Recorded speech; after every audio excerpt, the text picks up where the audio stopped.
World Super League to Olympic distance to age group world records to Kona. Go longer with the right fuel at the right time with SFuels.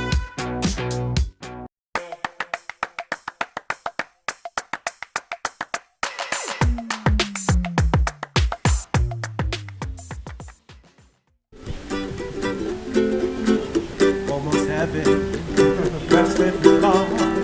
Swim, bike and run is your only job. Breakfast with Bob. Poncho Man, everybody! You were working on this for 1,000 days, right? Welcome that to the one. 11th annual Breakfast with Bob from beautiful Huggles in the Rocks. My name is Bob Babbitt, brought to you by Master Spas, SFuels Go Longer, HOKA Let's Fly, Forum Smart Swim Goggles, Quintanaroo, Zoot, the original triathlon brand, and our Challenge Athletes Foundation. Our next guest, two-time Ironman 70.3 World Champion, 2014 Ironman World Champion, the great Sebastian Kienle.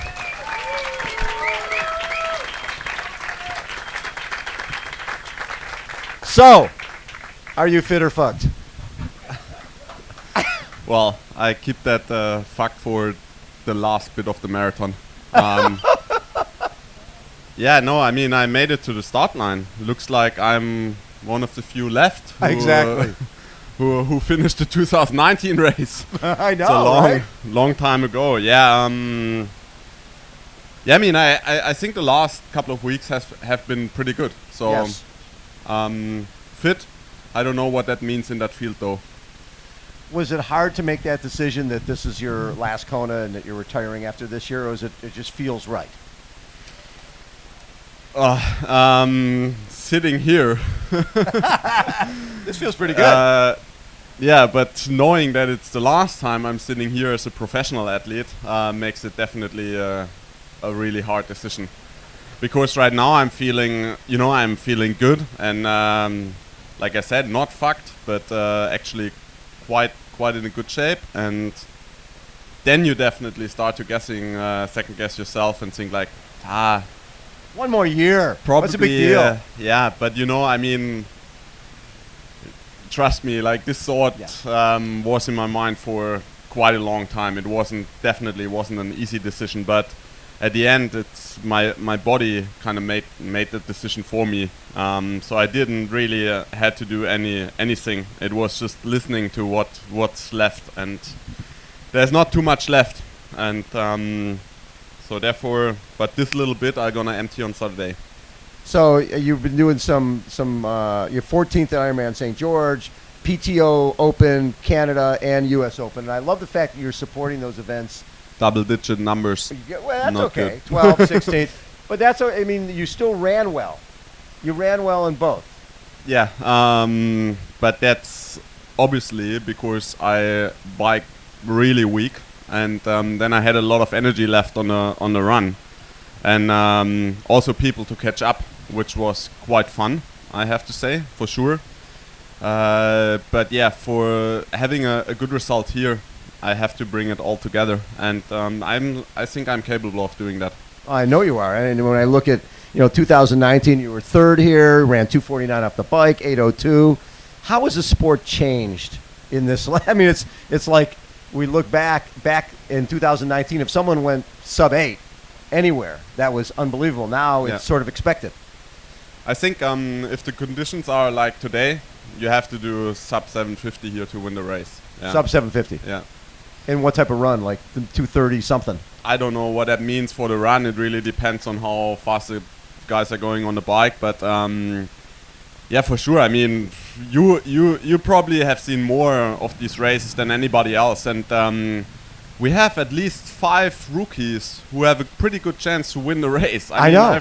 I can't remember any race where this was the case. And then it's just also for the top 10. I think we never had so many people that I would say make top 10 that have never been in the top 10 here before. So it's pretty unique. For Having it used to be people go through the Olympic format. They don't come here till they're 28, 30 years old. People are coming in when they're 22, 23 years old, and they're not afraid, right? They're not afraid to go to the front. We could have a pretty big swim pack out of the water together. Usually it's like a Josh Amberger or back in the day an Andy Potts. Now there could be 10, 12 really, really fast swimmers who can also ride a little bit. Yeah, I was about to say. I mean, that's really the biggest difference. Right. Is, that those guys who will swim in the front pack also like really push it on the bike. And I mean, like you said, we had that before here, but it was 1 or 2 guys. You know. Right. Now it's like 5, 6 guys who are able and willing to push on the bike. So therefore, it's gonna be a really fast race. Then on the other hand, you know how it is here, especially here. It's you come here, you think you are somebody. The island shows that you're nobody. Like it will definitely humble a couple of people for sure. And I mean, especially those guys that come here for the first time and think, oh, piece of cake. I gotta make top 3, and then they will end up in the race and they're fighting for 7th, 8th place. They don't find a reason to fight anymore. It's a damn long stretch of road when you run out of the energy left. They will not end up in the top 20 anymore. They will walk at the end, and you'll see it every year. So drama, baby. I mean, we like. A couple of the guys will survive, that's for sure. But a couple of the guys, they will tell their peers what it really is to race here on the island. So when I look at your history here, you know, 1 win, 1 second, 2 thirds, 2 fourths, an 8th, a 14th, 1 DNF. We don't care about that. But you've been so consistent here. What is it about this place that obviously you've done really well, and your body and your racing style seem to mesh with this event?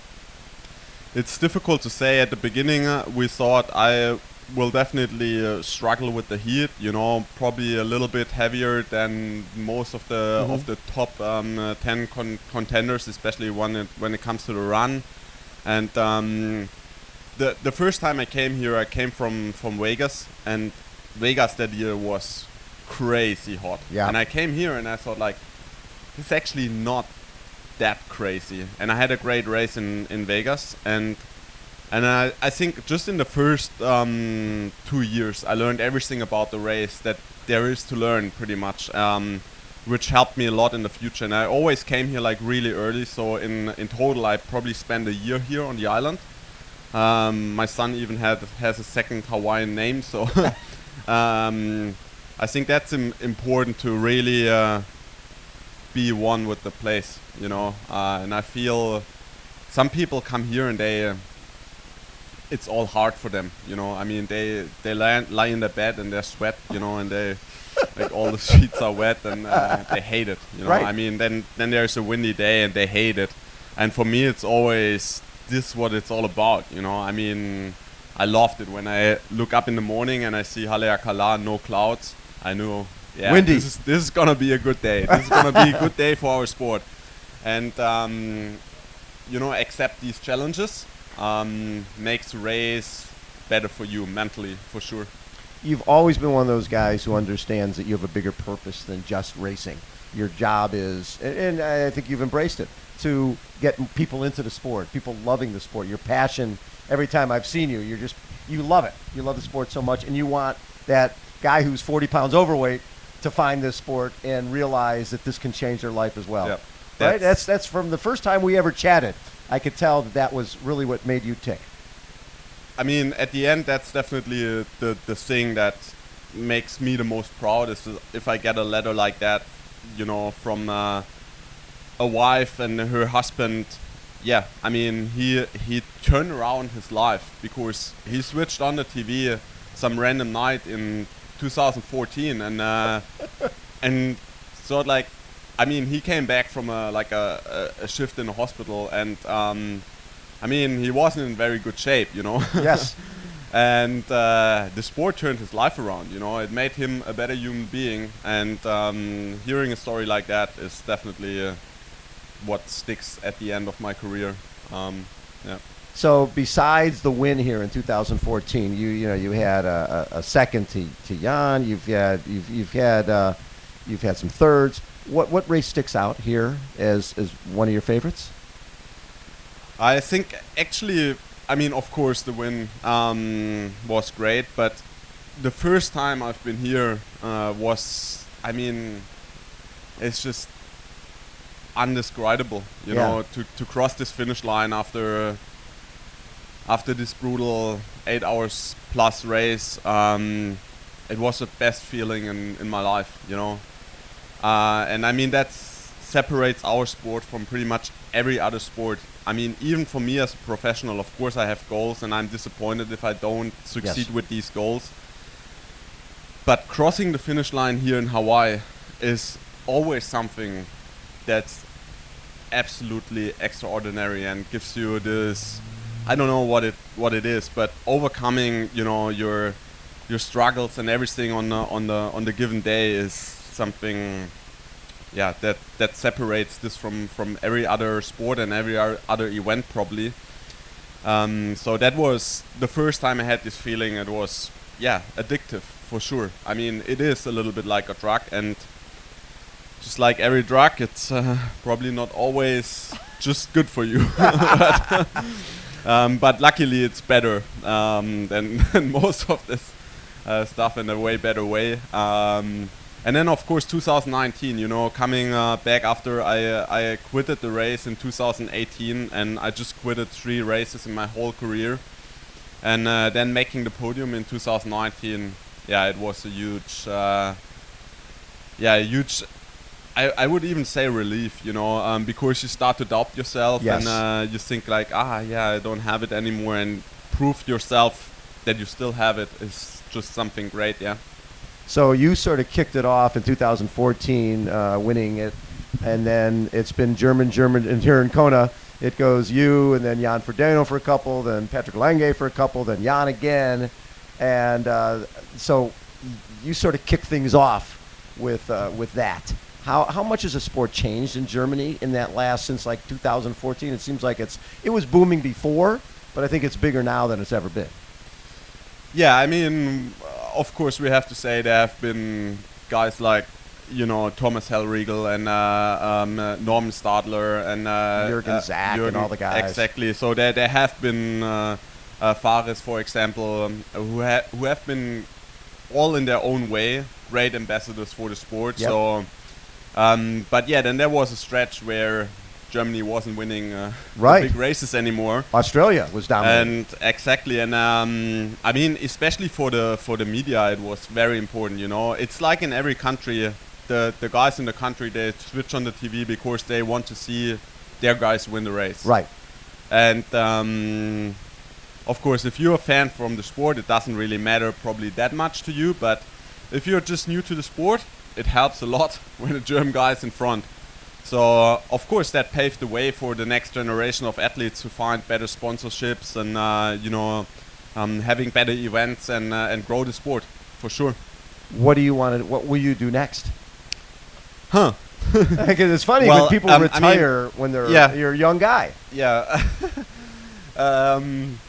So, first of all, I mean, this will be my last race in Kona. I'm not gonna come back as an amateur. That's pretty sure. I would not count it out like completely that I will probably start here when I'm 60 or something like that with my son, hopefully, or something like that. I don't know, but yeah. And then next year I'm gonna do round the world tour, all the races that I have not done before that I want to do again. And then the year after, I'm gonna do like a little bit of a soft exit, you know, going into like normal society, moving away a little bit from that mindset, because it's crazy, you know. I mean, you know very well, obsessed. The sport is your life as well, but it's a 24-hour job, you know. Everything that you do matters for the sport. How you sleep, how you eat, even meeting friends and stuff. You always like, okay, now can I caught COVID a week before the race? I don't want to meet anybody, blah blah blah, and so on. So it's crazy, and I don't want to do something like that again, to be honest. I mean, and there would be no chance that I will find something like that again. So what comes first for me is obviously family. Yes. And then I will definitely be involved in the sport in one way or another. But I will do a lot of different things at the end, probably. I have a lot of different ideas, probably too many, but some of them will definitely come reality. I know over the years you've sort of been Lionel Sanders' unofficial coach. Right? Maybe I mean, I think he has a pretty good coach now, but Yes. yeah, we'll see. I mean, in St. George, he did a masterclass of a race. He really did. Honestly, I think that was like a world championship title almost, because, I mean, yeah, Christian was absolutely untouchable, and the way he raced, I was super impressed. It's usually when you say a athlete raced mature, you mean he's not racing with his balls anymore. Right. He did both, you know. He raced with his brain until he had to race with his heart, and he did exactly that. Like, really impressive. And if he is able to do that here, there is definitely a chance for him to end up in the front. But the problem is, with all this competition we have now, a lot of athletes are just absolutely pushing the limits. And I mean, the first question you asked me was, so you guys remember, I think a lot of guys, they cross this line, Yes. you know, and I have to fear that Lionel was probably one of them. Well, he was chatting last night, and he said that at St. George, he very tactical, right? He raced on a bike. He didn't go with you or Cam or the other guys. He sat back, put his running shorts on, had a great run. Yeah. And he goes, I can't do that here because they're going to be too far off the front. I've got to unleash it on the bike as well. But then if you unleash it on the bike, where's the run go? Yeah. Triathlon is a very complicated sport. It is. Yeah, I mean, it's just very, very difficult. I think especially, I mean, he's not wrong for sure. In this race, it's you have to find this fine balance between when you really have to invest. Because if you're not in a race here, it's very difficult, especially like we said, there might be 10 guys in the front after the swim who all are willing and able to push the bike, and to close that gap will be like super difficult. Right. And a couple of them will survive. I mean, a couple of them will die, but a couple of them will survive, and then it's just very difficult to catch them if you're not willing to take a certain amount of risk at one time. So, but yeah, we'll see. I mean, it's gonna be interesting. I think you have to watch the race. In 1995, Mark Allen came back for his last time, wins, drops the mic, I'm out. That would be pretty cool for you. Then we have to make a little extra route for the guys in front. Go 190 k's on the bike probably, and the same again on the run, something like that. No, I mean, they can blow themselves up. The chance is not zero that I'm gonna win the race, but I think it's under 5%. And so you're saying there's a chance? There's a chance. I mean, I'm always believing that there is a chance. Yeah, I love it. How about a round of applause for the great Sebastian Kienle?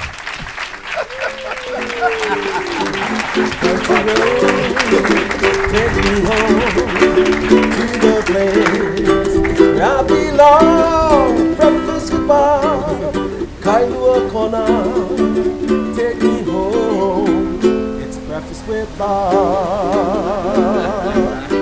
And Sebastian Kienle.